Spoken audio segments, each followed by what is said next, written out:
Hey guys, sorry about the lighting. I'm kind of shooting in my workroom. It's late, and I know I probably look like shit right now. I'm on like 2 days, no sleep. I think I took a nap for like an hour and a half, and actually I felt pretty good when I woke up from that. Like I was actually really surprised that only like 90 minutes had passed because it felt like 8 hours, but still, like you can't just sleep 90 minutes and it shows on it, so I probably don't look that good. But anyway, I didn't really have much of an agenda. I just been seeing a lot of comments and a lot of emails. I get a ton of emails asking me what I thought about, well, two things really. The first is Wrestlemania. And before you get worried, I am not going to go on about this at great length. And there's several reasons for that. One is, I know some of you guys are getting real tired of it and, saying like enough with the wrestling talk. And you know what? I think you're right. Enough with the wrestling. And it's not because I don't like talking about it. I do. I like talking about it a lot. And I used to like to watch it a lot. But I think after WrestleMania, and especially after the SmackDown I just watched, I'm tired. I'm tired of wrestling. Like I've been bitching about this for a long time. You can't go watching something this long and keep bitching about it because I'm probably one of the more diehard fans. And you know what? I'm kind of done. And I kind of go through phases like this where I'm kind of done with wrestling. And ironically enough, most of the time it's when John Cena is champion. Say that what you will. Actually, I will defend John Cena in one respect. Kids love him. And I do think he is very talented and very entertaining, but at the same time, he kind of represents an era of wrestling that I have kind of grown past. And we're kind of throwing back to that era. John Cena is essentially, it's like Hulk Hogan. That's the way that John Cena is being booked right now, is like this unstoppable, unselling monster who can just overcome an insane amount of punishment and just comes back and no matter what, and he wins, and he's always better than everybody, and he's the face of the WWE, and and if I had John Cena in my company, let's say ideally I'm running the WWE right now, and I had a guy like John Cena. The guy sells so much merch, the guy moves merchandise. I wouldn't turn him heel for nothing. I'd have him doing the exact same thing he's doing all the time, because as long as it's selling fucking tickets, power to the guy. Let the guy do what he does. But I think for all I bitch about Impact, WWE does put on better shows, and in that WWE is at least competent. But at the same time, I don't really like watching it either. But WrestleMania, I was really disappointed with WrestleMania, and I'm never disappointed with WrestleMania. I watch it every year, and it's always very good. Except this year. I don't know what it was.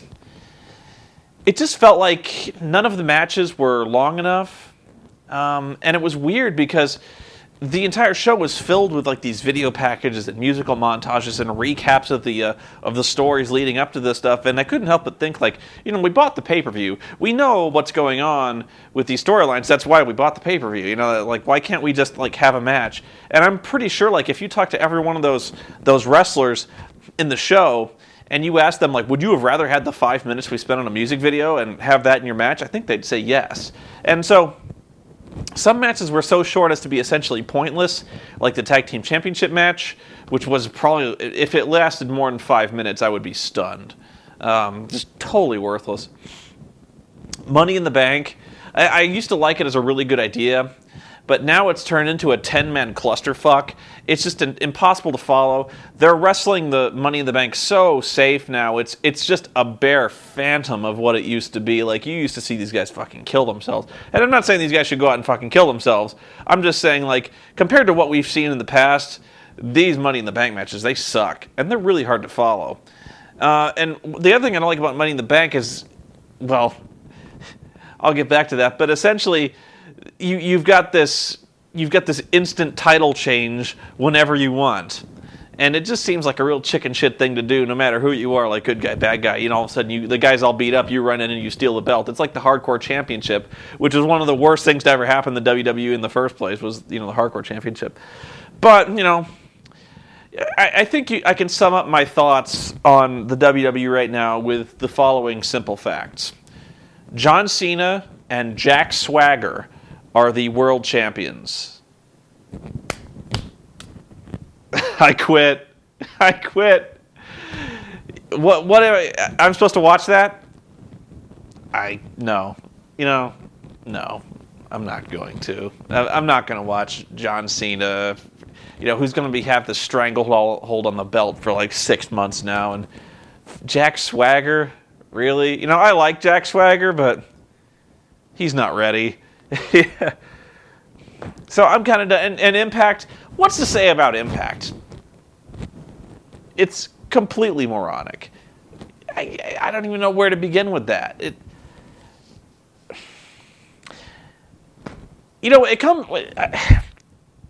Kurt Angle versus Mr. Anderson, the feud that will not die. You just want to kill yourself every time these guys get on screen. The world champion is booked to be like a complete joke. You've got main events which feature Hulk Hogan and Ric Flair pushing each other around in wheelchairs.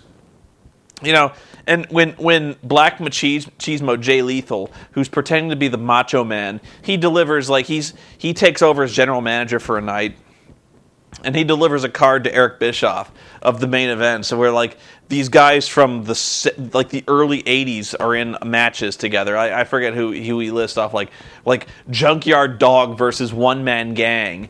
When Jay Lethal is reading these cards, and you actually get a fearful thought like, oh my God, did they actually get the One Man Gang?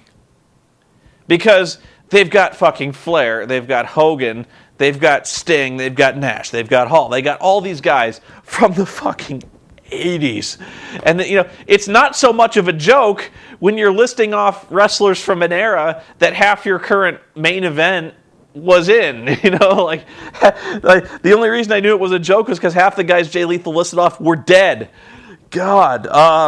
So yeah, I'm kind of done with wrestling, and until something major changes, I'm gonna find an alternative if I'm ever gonna find anything. I've got to find like Ring of Honor or Dragon Gate or something like that, just so I can cleanse the palate.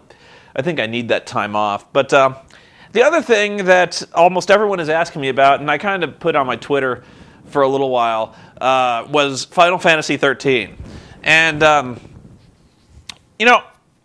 I was kind of resistant of doing even number 10 because I didn't want to be that guy who just hates Final Fantasy, because I don't. You're going to call bullshit on me, but I really don't. I like Final Fantasy. At least I liked it all the way up to about 7, and then not so much. And, you think that I go out seeking to hate these games. I don't. Why would I? Maybe it gives me something to bitch about, and that's always nice, but I don't want to sit around. I don't want to sit down and play a game going like, this is gonna suck. I don't do. Why would that? That's insane. Final Fantasy 13 looked really good to me, and believe it or not, I kind of like number 12, which put me in a really even fans of the series didn't like 12. So, sorry, really dry. I was kind of rebelling when I said 12 wasn't so bad. And I've got problems with 12, don't get me wrong. But 13, without engaging in hyperbole or exaggeration of any kind, Final Fantasy 13 could very well be the most subtly bad of the series.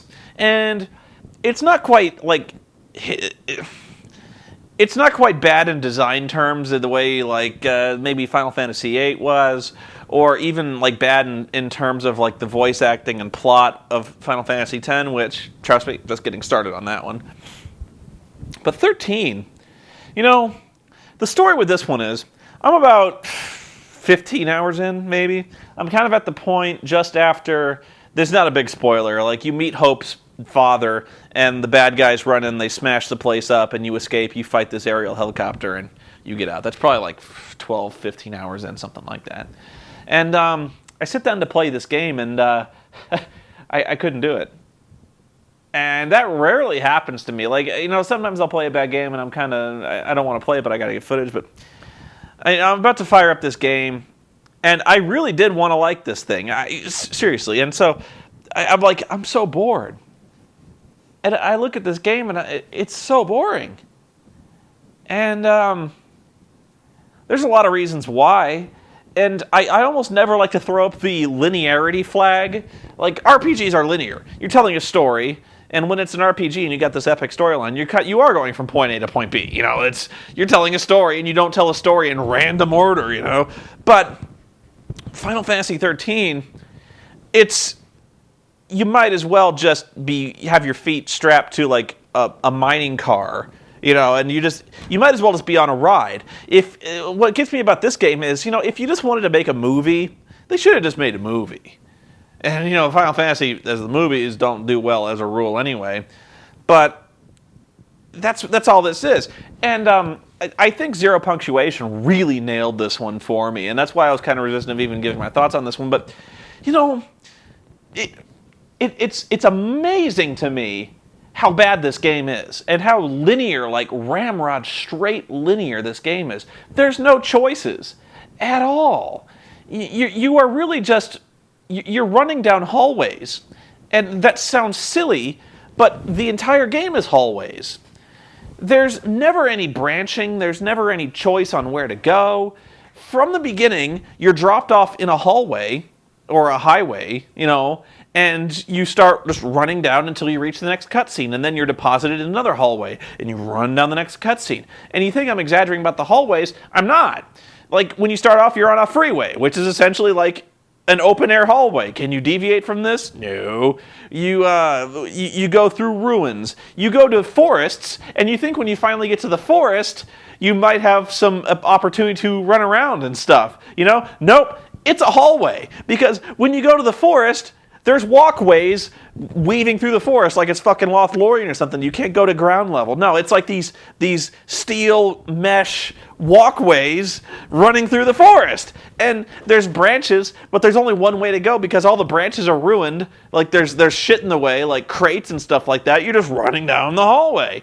And so it was phenomenal to me. Like even when you're outside, you're in a hallway. It was... I used to see this in really bad games from like the N64 days when like you couldn't go anywhere. And Final Fantasy XII, say what you want about that one, you actually had places to go. Like you could go into cities and go where you wanted. You could go shopping. You could run around and take quests from bulletin boards, different places. You had hunting grounds. Yeah, I play a little bit like an MMO, but who says that's such a bad thing? There's not even choice in the leveling up system. I don't know why Final Fantasy has such a problem with the leveling up. And I'm going to get to this in 10 with the sphere grid and stuff like that, but honest to God, what is with the Crystarium? It's like the illusion of choice. It's like you have these points and you can level up shit wherever you want. You've got all these roles and you can level up any aspect of these roles that you want, but you can't. Yeah, you've got like, when you start off, you got like 3 roles for each character, and you got these points, and you're going to level up your various facets. Like you've got a Ravager, and so you've got this. You start off on the sphere grid, and it's like now you have a choice on where to go. No, you don't. You have one way. Like you go here and you get like strength +2, and you have to fill it in to get anywhere else because you have to fill in every link in the Crystarium along the way, whether you want it or not. And so, like when you're filling out Hope's fucking Ravager path, and you see an option for like strength +4, you go, whoop-de shit. Hope is my fucking mage. He doesn't throw his boomerang at anything. I just want him casting fucking lightning spells. Does the strength ever come into play? No. Well, yeah, but the fucking thing is, like, when the job market finally opens up and, like, anyone can have any job, you're not gonna have fucking Hope master the commando path. Why the fuck would you? It doesn't matter. Hope is the best mage in the game, so you're gonna level him up as a mage. There's no choice there. So... and besides that, there's not any choice. Like even before the classes split off, like you've got essentially 3, maybe 4 classes to a character, and you're going to get enough points that you can pretty much fully develop all of them anyway. So even when there's branches, like let's say you're going along the Crystarium and there's a branch going this way and a branch going this way. Well, there's really only one way because the branch going this way only goes to one little node. So you're going to take that anyway, and if you don't want it, just keep going. But there's no choice there. So at some point, I just wonder, like, if you're going to dick us around, why do you add a level of complexity to this game? Like, if you just have a guy level up and give him bonuses or something like that. Or, if you're going to give us choices, give us fucking choices. Don't dick us around with this, you kind of have choices, but you don't thing. The characters, actually, I was kind of forgiving with most of the characters. A lot of people say there's not a single likable character in the entire game. I disagree with that. I actually think the Zaz is one of the better characters. And what's funny is I don't think he's supposed to be one of the better characters. He's so hilariously stereotyped with the fro. Like every black character in this game has this enormous fro, right? And he's got a bird nesting in his hair. I've owned a bird, okay? Bird shit everywhere. There must be so much bird shit in his afro. Ew. But anyway, he's like the only character with any trace of humanity in that. And actually Lightning, I kind of liked Lightning, if only because she slapped people around. Like, she slapped the bitches around I didn't like. So I was like, I like Lightning all of a sudden. Like, she'd fucking slap Snow around all the fucking time.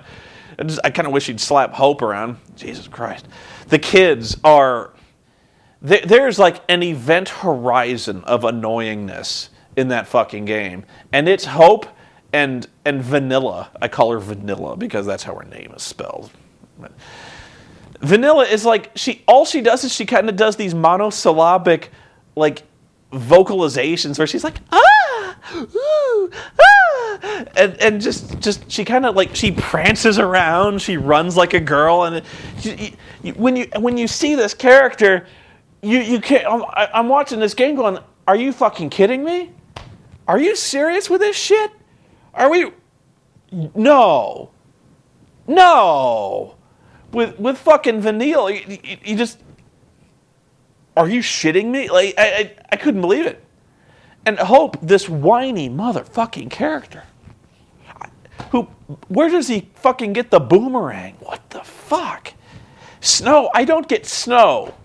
Like, this guy is a resistance fighter who fights the evil empire with his bare hands. He like just runs up to dudes with machine guns and he punches them. Guys in like riot gear and helmets, and he hurts them.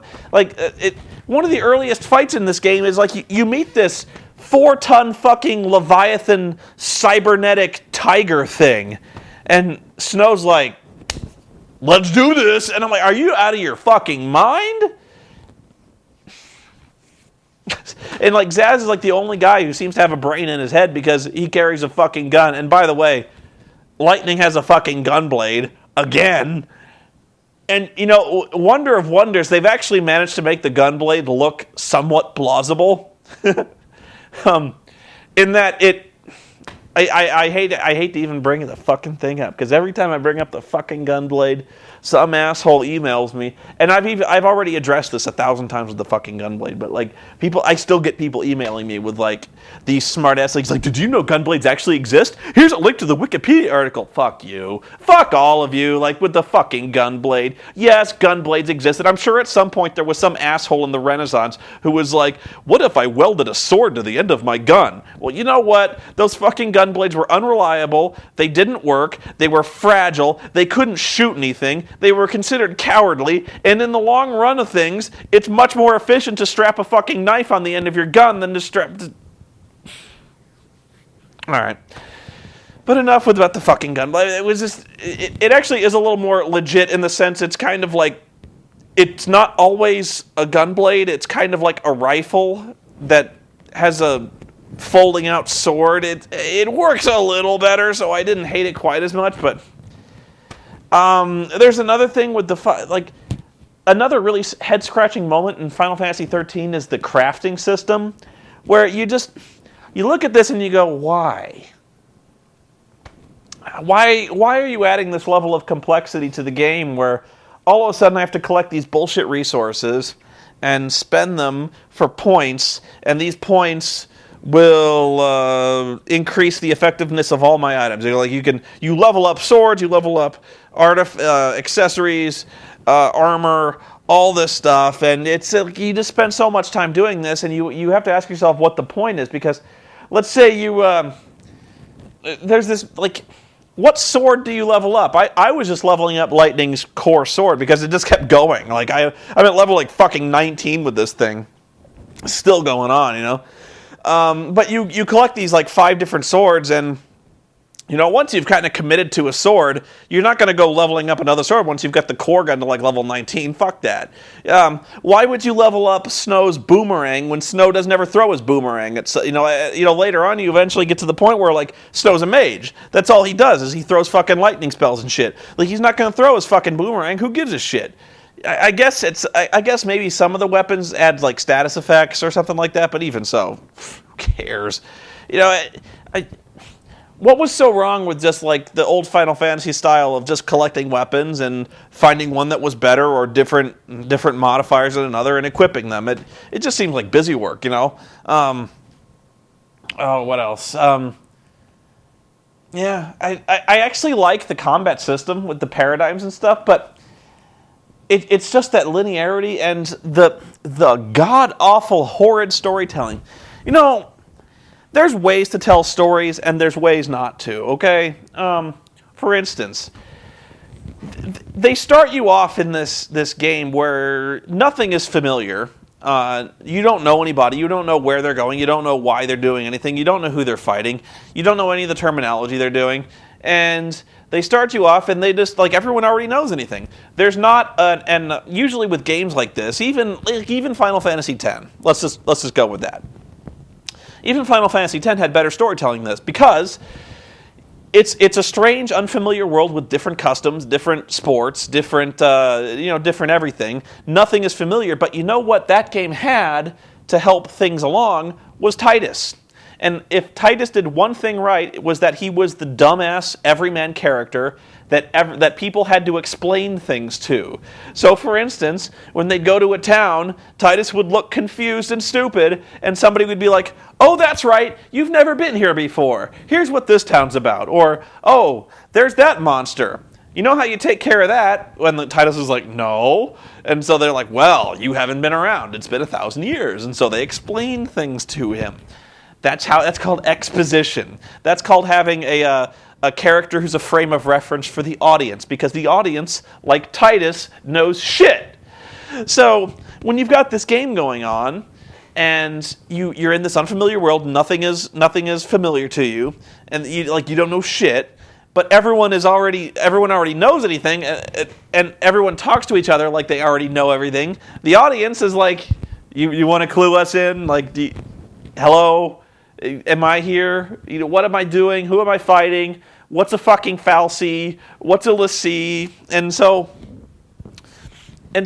like the game throws you a bone in that, like, you watch this first fucking confusing cinematic. The game makes you feel so stupid because you play through like 3 hours of the game and they're like, "We have to go to Palampolum," and you're like, "Cool. Where? Why?" And they're just like, "Yeah, we have to go." And all right.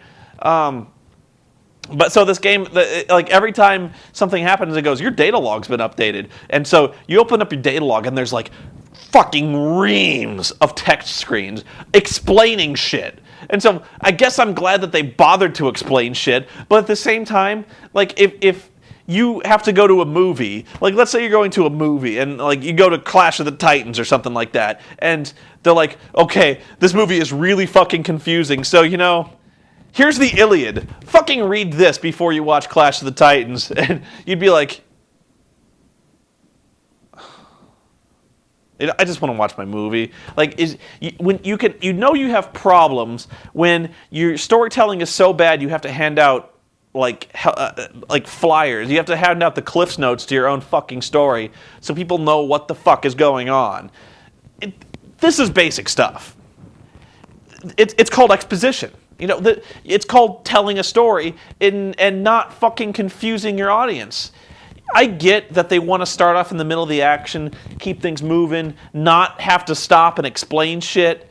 But if you're worried about that, you need to find a way to tell your story more clearly. You don't just resort to, I would rather have a long exposition scene where some guy explains shit to me than the guy being like, "Okay, we're in this world, and you may not know this, but there's monsters in this empire. You know what? Here, read this." That is horrible. That's like the worst thing you could possibly do. Talk about killing anyone's possible interest in this thing. And I don't care. I really don't get why this is so hard. I'm always on the lookout for good console RPGs, and I found a ton of them. So don't make it out like I'm just out to hate Final Fantasy, or I'm just out to hate games. I don't like anything. I've heard that, like, you hate it. You hate everything. You don't like shit. I like tons of stuff. You know what? I've played so many good RPGs that I just don't want to waste my fucking time with this game. And I wish it was good. I really do. And I really wish they could recapture that magic. And what's funny to me is that they're talking like they're going to remake Final Fantasy VII, because even they know that Final Fantasy VII was like the last really innovative thing that they ever did. Like, the only thing that was at all interesting was Final Fantasy VII, and people still keep coming back to that game. Like, that's all people talk about. Is like, whenever they announce a new Final Fantasy game, they're like, "Is it 7?" And they go, "No," and we're like, "Fuck." Like, I don't care. I don't know why we all think that. We played 7. We played it to fucking death. But like, 7 was just that good. I busted its balls, but that was being funny. So. I guess in a way I understand. Like, even fans kind of realize that 7 was the last great thing to ever happen in the game, and you're kind of fooling yourself if you think you like this game. Seriously, just even 8 was confusing, but it told a story better. Like, it's amazing to me that how far this series has fallen, and how, like, it just I was kind of digging it for a while, because it was doing something new, I thought, with the story, the kind of involving storytelling, and it was being it was unorthodox. I was like, they're trying something new. I'm going to bear with this for a while. I'm going to ride this out, see how it goes. And it just doesn't get any better. It's just like, one thing that bugs me about this game. I'm going to go off on a little tangent for a little bit. The fal'Cie. What it turns out.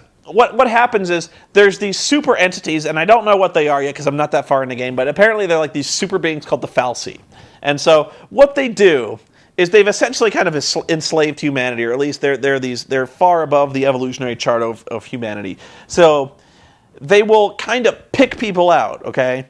And they will abduct them or brand them with this magic symbol, and when they're branded with this thing, they're given what's called a focus. Okay, and they have to fulfill this focus, or they turn into a zombie, like a techno zombie or something like that. And if they fail their focus, they turn into a zombie, and if they succeed in their focus, they turn into crystal. And you're told this, and you're like, why? And so I guess that's the point of the story, is you're finding out why. But it's still really frustrating, because like you'll see this person who turns to crystal, and they're like, "Oh, of course, because she must have fulfilled her focus, because when you do, you turn to crystal, don't you know?" And I'm like, all right. But what's funny to me is these characters, throughout most of this game, they're like, "What's our focus?" "I don't know.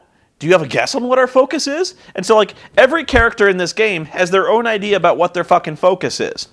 And so, like, Lightning thinks her focus is to wipe out Cocoon, and Snow thinks his focus is to save Cocoon, and like, one person goes batshit. One person's like, "I don't know what my focus is, but I'm just gonna find out." And I thought, like, maybe this is just isolated to these characters. It's not. Like the character you're trying to save this whole time, Sarah, like Snow, she tells Snow that she's a l'Cie, and l'Cie is what it's called when you're branded by these fucking things. And so Snow's like, "What's your focus?" And Sarah goes, "I don't know. Maybe I'll find out." Like, seriously, when you're a fal'Cie and you want to get something done, just tell the fucking guy what you want done. Don't do this thing where, like, you tattoo someone on their ass and you're like, "Go do that shit or you're a zombie." And the guy's like, "All right, what?" And like the fal'Cie is just like, "I'm mysterious." That doesn't help. How are you supposed to fucking guess? Like you get these vague psychic notions. The fuck is that supposed to mean? Like, how the fuck are you supposed to guess anything? These fal'Cie are fucking idiots if they want to get shit done. Like if the fal'Cie was like, "I want you to assassinate the president," and all it gives you is like a flash of John F. Kennedy, and you're like, "What? You want me to see John F. Kennedy and the Fal'C is silent. Like that's all you get, If that's all you get. So, what does it want? How are you ever supposed, I guess you're just supposed to, just guess randomly at what you're supposed to do to fulfill your focus. And if you guess right, which is it could be anything, you turn to crystal. Joyous day. I'm sorry. It just gets to me with the fucking Fal'C. And, it couldn't write a note. It couldn't just, talk to me. Open its fucking robot mouth and be like, kill the president, kill the president. I don't know. But as for good games, I've played better RPGs. The Persona series, awesome series, really. In fact, I'm still I kind of gave up Persona 4 for a while, and God help me, I don't know why I did, because that game was awesome. I'm not even sure how far I am. I'm probably not even a quarter of the way through that game, but I was having a blast with that game. And I put it away to play fucking Final Fantasy 13. Must have my fucking head examined. That game was great. I didn't even really I liked Persona 3. I just thought it's really, really long. And it's really, really repetitive, but still, I would take Persona 3. I would fucking finish Persona 3. The main problem with Persona 3 is, it's not that it's repetitive, it's fine. It is a little repetitive, but the one thing that you got to do with Persona 3 is turn off the music, because the music, this game goes 90 hours, and so after hour 40 of listening to the same dungeon theme, you get tired. But just put on your iPod, problem solved. Okay, where it just gets really, really hard. I got fucking snowed under, man, by the boss fights. The very last demon thing, that fight takes 50 minutes, and if you fail, you start over, man. You start the whole thing over, and that's not even getting to where it gets really, really hard when you start getting to the upper levels. You should if you're at all curious to see what the last boss is like, I think it's called Nyx. Just you can find it on YouTube. There's guys who have done Let's Plays of this game. Look for the final boss fight of Persona 3 Nyx. That fight must take 90 minutes. Just stone cold beginning to end, and it gets harder and harder as it goes on. So you're on minute 85, you're about to beat the game, and then all of a sudden that guy just fucking kills you, and you're like, start over, Well, that's gotta kill you, man. I'm actually kind of glad that I quit that game. Like I said, not because it's a bad game. It's a really good game, but it beat me, okay? So, I could admit that this game finally had beaten me. But I saw the Let's Plays, I saw how it finished, and I was fine with that. Maybe you say I gave up. I did give up, but, that game was better than me. That game got really, really hard, but I still was entertained that whole time. It was really, really good. Persona 4 has... Jeez. I'm trying to think of a game before or since that I liked as much as Persona 4, because it was awesome. Still, it is awesome. I've actually bought a game called Resonance of Fate, I think, and I haven't started that one yet, probably because I'm going to go back and finish Persona 4, because, seriously, I don't know what I'm doing playing this game. Jeez. I've got all these games that I really want to play, and I'm putting it aside to fucking review Final Fantasy. Man. I will tell you that one thing I was wrong about. This is very briefly. I do enter movies sometimes with a very negative attitude. So I sometimes don't give some things a chance, which is wrong. Judging the book by its cover. But one movie that I thought would be terrible, and I really, really liked, was Sherlock Holmes. I swear to God, I saw that movie and I saw fucking Robert Downey as Sherlock Holmes in a fight club, an underground fight, a boxing match, and I was like, oh, God. And I know a lot of people corrected me. They're like, Sherlock Holmes is an ass kicker, man. In the books, he fights and kicks ass.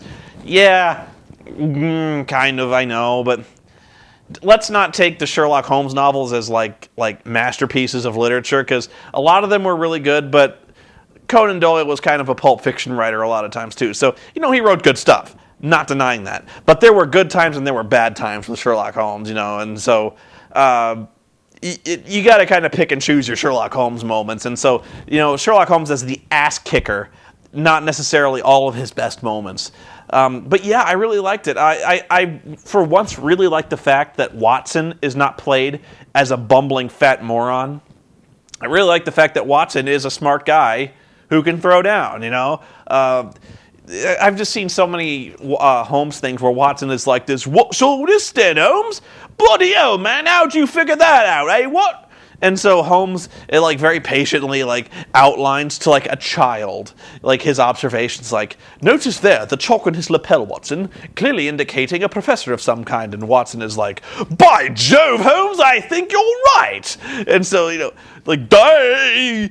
And Watson, but you hear Watson, he's not as smart as Holmes is, but he's no dullard, In fact, in many ways, he's got the common sense factor that Holmes lacks. And so I really did like the personification, the differing characters of Watson and Holmes. I thought they played together well. Now, the entire premise of this movie is that Holmes and Watson are outrageously gay for each other, to the point where you're just like, guys, I know you guys are straight, but why don't you guys just fucking do it once and get it out of your system? Because at this point, kind of has to be done. You know what I'm saying? Yeah. The worst part of this movie is Rachel McAdams as the kind of love interest for Holmes, and she's terrible. And I like her as an actress, but man, she does nothing with this character. And I don't think there's much of this character to be done with it. She's kind of supposed to be like this femme fatale, lady in red type thing, but her character really doesn't work in what amounts to really an action comedy. Really, to the point I was saying, they should have cut her character entirely, because she is adding nothing to this whole story. This whole plot with Moriarty and shit goes nowhere fast. And I think the movie really would have punched along a lot better if you just excised everything from that story. They could have found a way to make that work, but man, not good. But what else can I review? Let me look around the house. I've been working so hard lately. I've been doing so much stuff. Ordinarily, I don't do reviews as fast as you've seen me do lately. I did Privateer the 1 week, and then right next week I turned around and did Ferris Bueller. Mainly because I really wanted to do a review for April Fool's Day, because I love doing those. So I'm glad you guys liked it. I wouldn't look forward to much more Dr. Insano. Just because you're not going to see Dr. Insano do movie reviews all the time. And besides the voice, it kills me. That wiped me out, man. I'm still kind of recovering from that. Hard time with that. I'm going to go because I think I've probably bitched about fucking Final Fantasy for probably an hour now. I could tell you what else I've been doing. I actually did take a break for a while. I probably shouldn't have, but I went board gaming again on Friday. Some of you may be surprised that I go board gaming, but I really like playing board games. I should probably show you my collection of board games at some point. That'd be kind of cool, just to show you what I've been playing. And it's not like Dragon Strike and Monopoly and stuff like that. I'm talking like actual board games, that are interesting for a change. Well, let's see. Yeah, I've been reading. I've been reading a lot of stuff. Probably too much stuff. I tend to read 3 books at a time, but I never focus on one at a time, which is really, it means I go through books really fucking slow.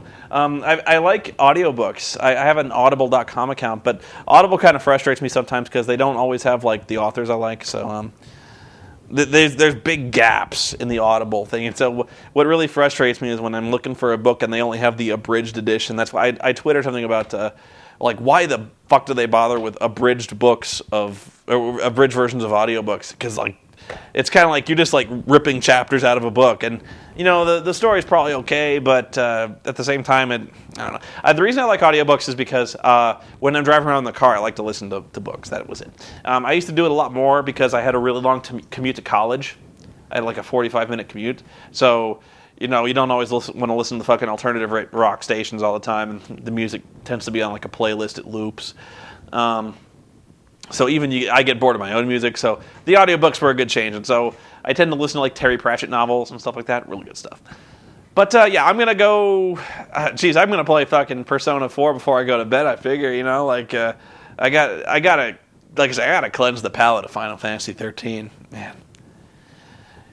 It's kind of funny how I'm not really mad, raging mad as I was at 10, because 10 still that movie burns me, man. not movie. That game burns. Like I can't stand that fucking game. It just like it makes my teeth grind whenever I even like see fucking 10. That's why writing that game, like writing the review for that game, is so hard, because like every second of every cutscene is like shut up. So yeah, the fucking Titus and fucking Yuna, and I hate everyone in that game. It's just it's silly, but 13 doesn't really raise that kind of anger in me. In this, it's just sad. You know, this game should not be this bad.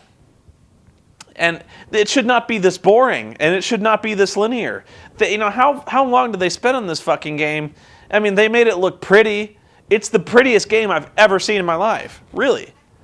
It boggles my mind the time, effort, and attention to detail that went into creating these fantastic vistas, which essentially amount to like a facade, because you can never explore these vistas. It's like looking at a really nice picture. The facial animations and the cutscenes are really awesome and breathtaking to look at, but it's just boring. Like, the story is not.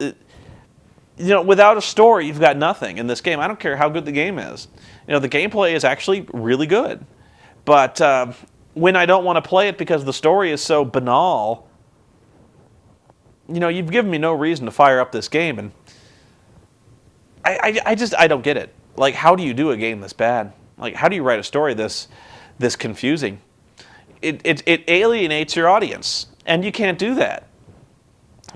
I hate to say, like, don't try anything new, don't innovate, don't explore, because by all means, do that. But you got to have some kind of foundation here. You got to have some common ground to walk on, because otherwise, you're just listening to like a 4-year-old. Like, I've heard 4-year-olds like tell stories about fucking unicorns and robots and RoboCop and fucking just crazy shit. But that it's kind of like what you're listening to is you're listening to this guy tell this fantastic story, but you've got no basis for orientation, like nothing familiar to ground yourself on, other than the fact that these people appear to be human beings who are being chased by an evil authority. And you can't just expect an audience to sit around for the ride, because everyone I've talked to says, oh, well, this game gets good 20-25 hours in. Fuck you. I'm not going to sit around for anything for 20-25 hours till it gets good. Why can't it be good now? Why can't it be consistently good? And I can't think of a reason why it shouldn't be all the time good. And some games I know start slow. Like, even Fable and Fable 2 start slow, but slow in the sense that, like an hour. I'll ride it for an hour, but 25? Fuck you. Like, no, I'm not doing that. So, I know. I keep saying I'm going to sign off. I'm really going to sign off now. You guys have a good time. Stay tuned to the website, because I've still got a lot. I've been working on stuff pretty much around the clock, running myself ragged. I'm going to go to sleep real soon because I need it. But yeah, stay tuned to the website. I've got commentaries coming up. I've got some new stuff coming up, like some announcements coming. I'm announcing there's going to be announcements. So pay attention, because it's going to be big things are going to be bopping around this website pretty soon. So yeah, see you guys later.